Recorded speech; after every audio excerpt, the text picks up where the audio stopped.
प्यारे छात्रों, स्वागत है आपका हमारे चैनल में। आज हम पढ़ने वाले हैं झारखंड बोर्ड के क्लास 11 का हिंदी का अभिव्यक्ति और माध्यम किताब का पहला चैप्टर जनसंचार माध्यम। देखिए क्लास 11 हिंदी में आप लोगों की 3 किताब होती है। एक अंतरा होती है इसमें और एक अंतराल होती है और एक होती है अभिव्यक्ति और माध्यम, जिसका हम पहला अध्याय पढ़ेंगे जनसंचार का माध्यम का एमसीक्यू प्रश्न। ठीक है? तो चलिए पहले समझते हैं जनसंचार होती है क्या है।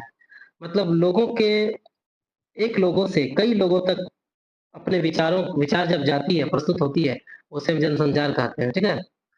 तो आइए देखते हैं। पहले इससे संबंधित कुछ तथ्य जो समझ समझ लीजिए, इम्पोर्टेंट बातें, उसके बाद हम फिर प्रश्नों की तरफ बढ़ेंगे।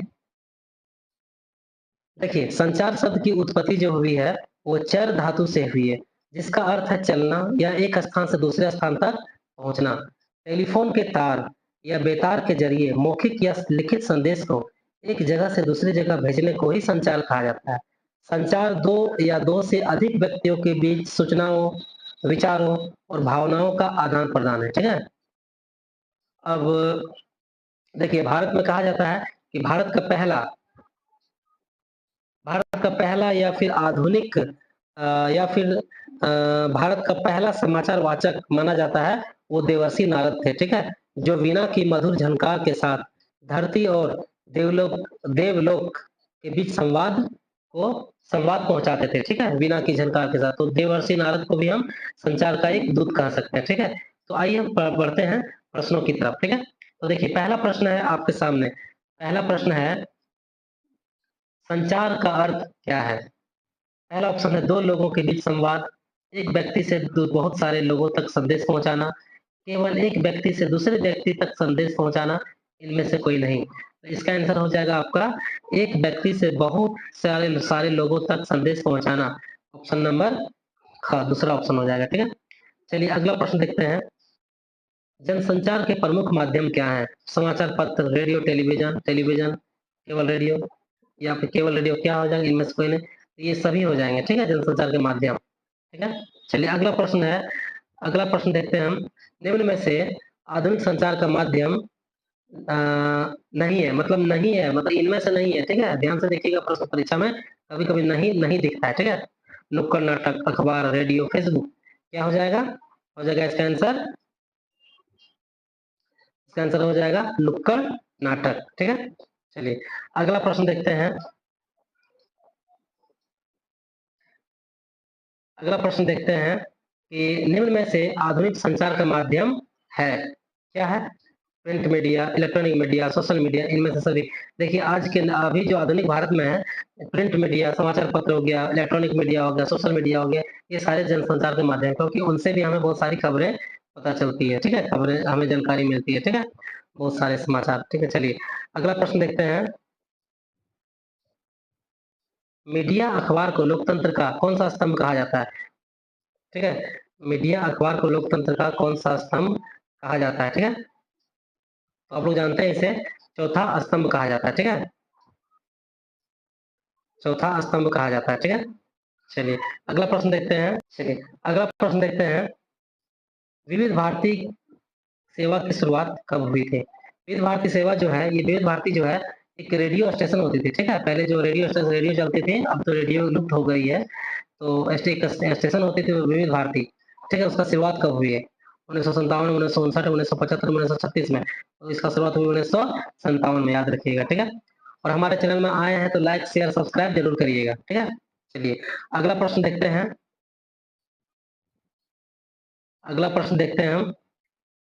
हिंदी का पहला साप्ताहिक पत्रिका उदंत मार्तंड कब शुरू हुआ था? ठीक है? 1826, 1822, 1819, 1845, ये 1826 में शुरू हुआ था। ठीक है? चलिए अगला प्रश्न देखते हैं। अगला प्रश्न क्या है? ऑल इंडिया रेडियो, ये भी एक रेडियो स्टेशन था। ऑल इंडिया रेडियो की शुरुआत कब हुई थी? 8 जून 1936 को, 15 अगस्त 1936 को, 8 जून 1930 को, 23 जुलाई 1927 को। इसका आंसर हो जाएगा आपका ऑप्शन नंबर 2, 15 अगस्त 1936 को इसका स्थापना हुआ था, ऑल इंडिया रेडियो का। ठीक है? चलिए अगला प्रश्न है। अगला प्रश्न है आपका, टेलीविजन संचार का कौन सा माध्यम, ठीक है? दृश्य माध्यम, श्रव्य माध्यम, इनमें से कोई नहीं, ठीक है? ये हो जाएगा दृश्य और श्रव्य, मतलब हम देख भी सकते हैं और सुन भी सकते हैं, ठीक है? ऑप्शन नंबर पहला हो जाएगा क, ठीक है? चलिए अगला प्रश्न देखते हैं। भारत देश में भारत देश में टेलीविजन या टेलीविजन इंडिया की शुरुआत किस वर्ष हुई थी? मतलब भारत में टेलीविजन की शुरुआत कब हुई थी, ठीक है? तो इसका आंसर हो जाएगा आपका 1957 में ही टेलीविजन की भी शुरुआत हो गई थी, ठीक है? तो नोट डाउन कर लीजिएगा आप लोग। चलिए अगला प्रश्न पढ़ते हैं हम। टेलीविजन इंडिया का नाम बदलकर टेलीविजन इंडिया का नाम बदलकर दूरदर्शन किस वर्ष किया गया, ठीक है? 1975, 1965, 1973, 1959। इसका आंसर हो जाएगा 1975, ठीक है? चलिए अगला प्रश्न देखते हैं। 1984 में 1984 में दूरदर्शन पर प्रसारित होने वाला पहला धारावाहिक का नाम क्या था, ठीक है? हम लोग, नौरंगी बीमार है, महाभारत, शक्तिमान। पहला धारावाहिक कौन था जो दूरदर्शन पर प्रसारित हुआ था?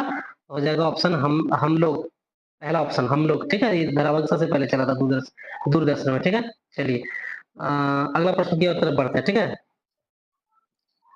चलिए अगला प्रश्न है, प्रसार भारती का गठन किस वर्ष हुआ था, ठीक है?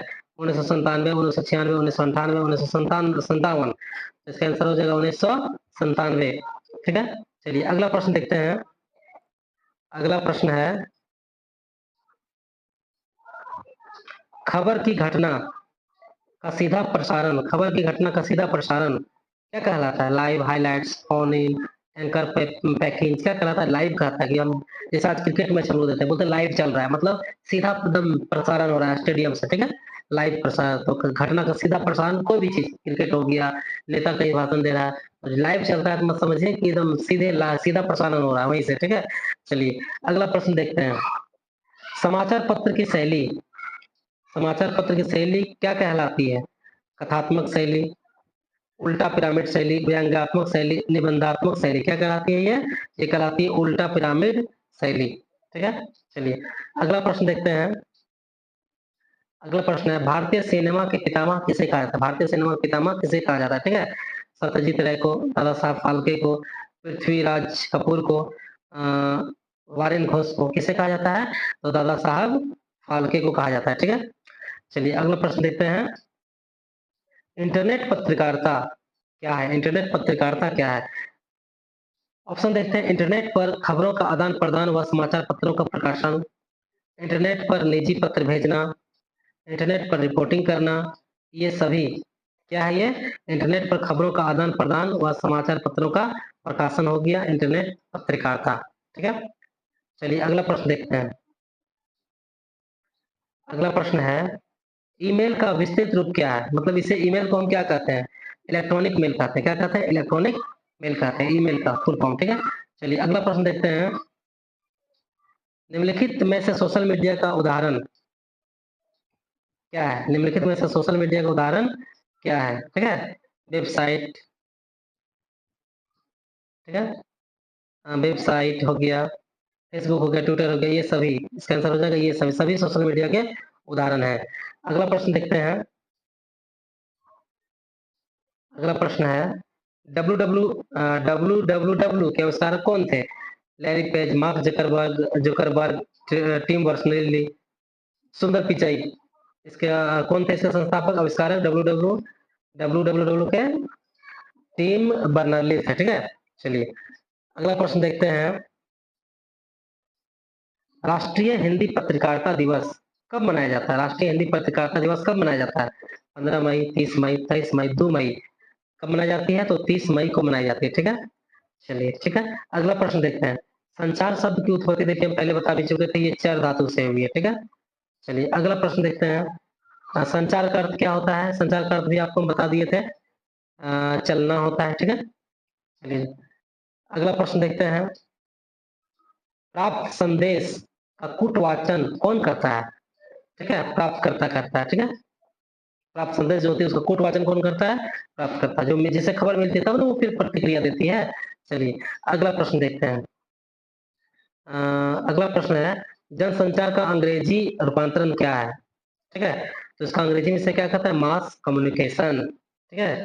चलिए अगला प्रश्न देखते हैं।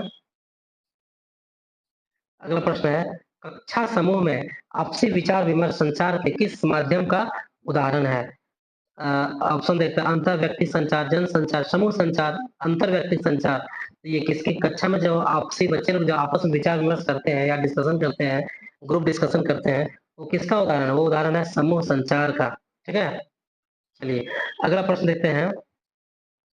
संचार प्रक्रिया में प्राप्तकर्ता की प्रतिक्रिया को क्या कहते हैं? ठीक है? फीडबैक, फीडलैट, एडिट, फॉरवर्ड, मतलब हम जब हमें जो मिलता है, तो जब हम प्रतिक्रिया देते हैं, तो उसे फीडबैक कहा जाता है। ठीक है? समझे? फीडबैक। चलिए अगला प्रश्न देखते हैं।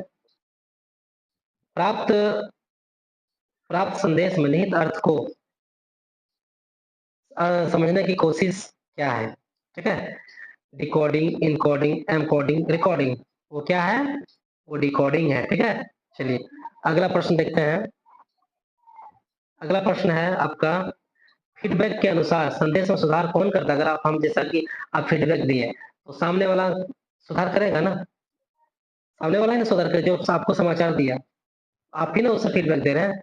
चलिए, तो फीडबैक लेके करेगा तो उससे सुधार करेगा। तो फीडबैक के अनुसार संदेश में सुधार कौन करता है? संचारक करता है, जो संचार कर रहा है, फैला रहा है बातों को। ठीक है? वो उसे आप फीडबैक दीजिएगा तब वो सुधार करे। ठीक है? चलिए अगला प्रश्न है, संचार की प्रक्रिया को किससे बाधा पहुंचती है? संचार की प्रक्रिया को किससे बाधा पहुंचती है? भीड़ से, शोर से, महंगाई से, लड़ाई झगड़े से। देखिए, संचार अब कहीं समाचार सुना रहे हैं, कुछ बता रहे हैं, तो अगर वहाँ ज़्यादा शोर हो रही है, तो संचार को तो आपकी संचार सेवा को बाधा पहुँचेगी। ठीक है? तो ऑप्शन है इसका आंसर यही हो जाएगा, शोर से। ठीक है? चलिए अगला, चलिए ये तीसरी प्रश्न था। ठीक है? तो आप इसे सारे प्रश्नों को नोट डाउन कर लीजिए और ये इससे बाहर नहीं आएगा। आप एक भी प्रश्न एग्जाम में नहीं छोड़िएगा। ठीक है? कभी-कभी बच्चे क्या होते हैं, परीक्षा में जाते हैं, तो संचार का प्रश्न छोड़ के चले आते हैं। इसे आप इस वीडियो को पूरा देख लीजिए, इससे सारे प्रश्नों को नोट डाउन कर लीजिए और मेरा दावा है कि आप इस एक भी प्रश्न इससे बाहर नहीं जाएगा। ठीक है? ये आस्किंग प्रश्न है, पीवाईक्यू और प्रीवियस ईयर में से ये सारा क्वेश्चन पूछा गया है। ठीक है? और हमारे चैनल में आए हैं तो लाइक, शेयर, सब्सक्राइब ज़रूर कर दीजिएगा। ठीक है? ताकि हम आपके लिए कुछ ऐसे महत्वपूर्ण प्रश्नों का संग्रह लाता रहूँ, हमेशा लाता रहूँगा। ठीक है?